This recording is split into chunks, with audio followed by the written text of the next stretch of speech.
how to play like a T1 team.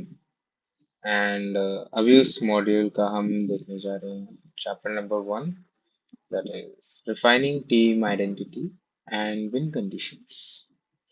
Team की identity क्या होती है कि वो अग्रेसिव है, पैसिव है, क्योंकि T1 में you just don't play the game, you play your version of the game.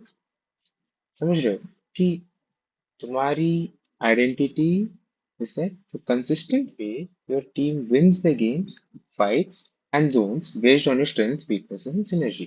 कि अगर टीम प्लेयर्स बहुत एग्रेसिव हैं या फिर टीम प्लेयर्स थोड़े पैनिक कर जाते हैं और टीम प्लेयर्स के बीच में कम्युनिकेशन सिनर्जी कैसी है, डिपेंडिंग ऑन दैट कि टीम अकॉर्डिंगली कैसे कर पा रही है, that is your version of the game. समझ रहे हो?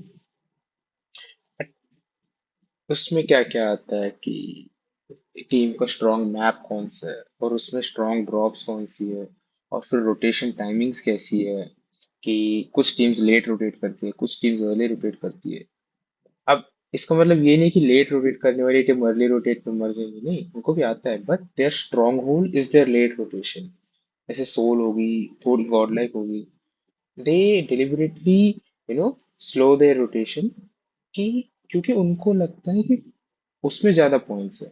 एंड कुछ टीम्स जैसे आईको टीटी हो गई या फिर ओजी हो गई ओरंगुटान, ये लोग क्या करते हैं, दे डिलिबरेटली फास्टन देयर रोटेशन क्योंकि उनको लगता है उसमें ज्यादा पॉइंट्स है। So it depends on how you play, what is your version of the game, first identify it. ये चैप्टर उसी के बारे में।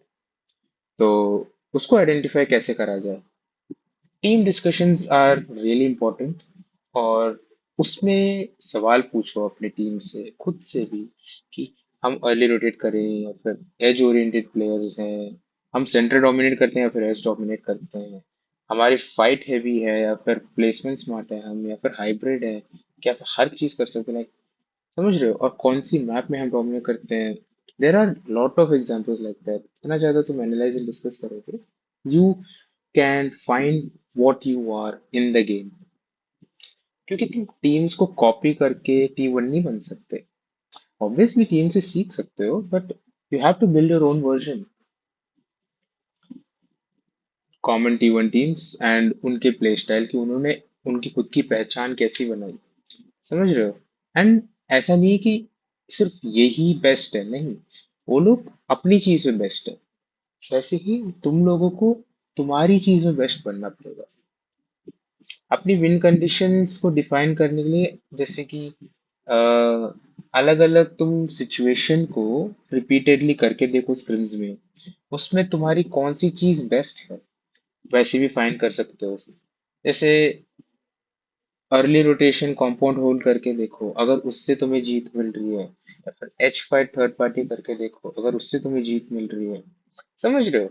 अलग अलग सिचुएशंस लगातार रिपीटेडली कर करके कौन सी ऐसी पर्टिकुलर सिचुएशन है जो तुम्हें मैक्सिमम पॉइंट्स दिला रही है गेम में, that defines who you are. समझ रहे हो? और उस चीज के लिए अपनी टीम के साथ बैठ के अपना ड्रॉप पहले डिफाइन करो कि अगर टीम बहुत एग्रेसिव है तो तुम सेंटर ड्रॉप कोचिंग की स्कूल रोजर कैसे जा सकते हो, उतरो मारो।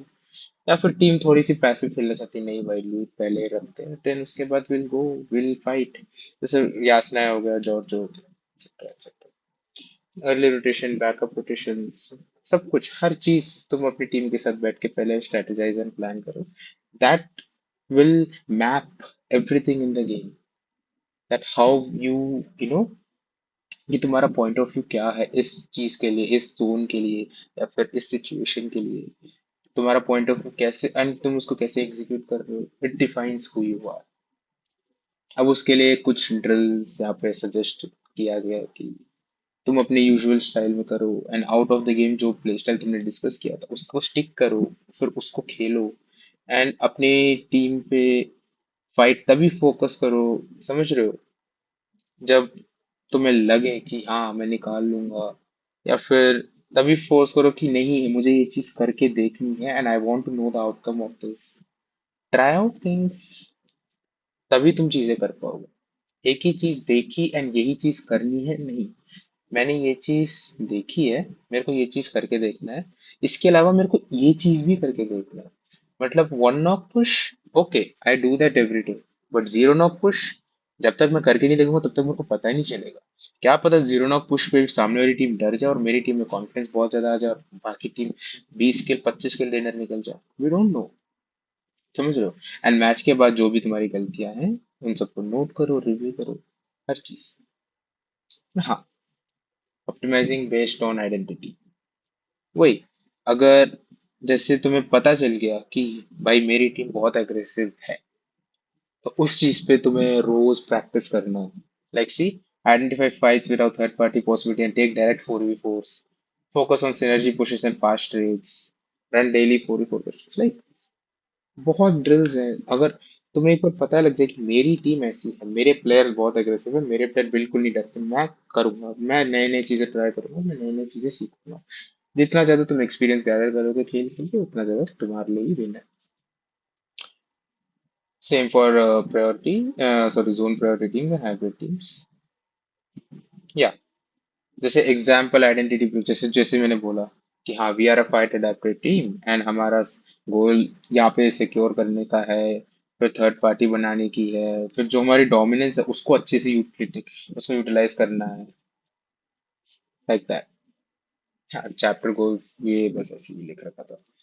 By the end of this chapter, your team should know your play style, you know your identity in scrims, define win conditions for every map individually, and build a fallback plan whenever things go wrong. जैसे मैंने डाली slam and slam डाल दिया, वहां पे देखा यार ये तो मेरे डिसएडवांटेज में जा रही है, थर्ड पार्टी आने ही वाली है, जैसे किसी कॉम्पाउंड में स्लैम डाल दिया, फिर वहां पे तुम तुरंत प्रेशर में आके क्लियर करने से जगह तुम उसी कॉम्पाउंड में उसी टीम के साथ कैंप करने लग गए, सब यूटिलिटीज के साथ फाइट्स ले रहे हो, ये नहीं कि डायरेक्ट गन पावर पे जा रहे हो, लाइक दैट।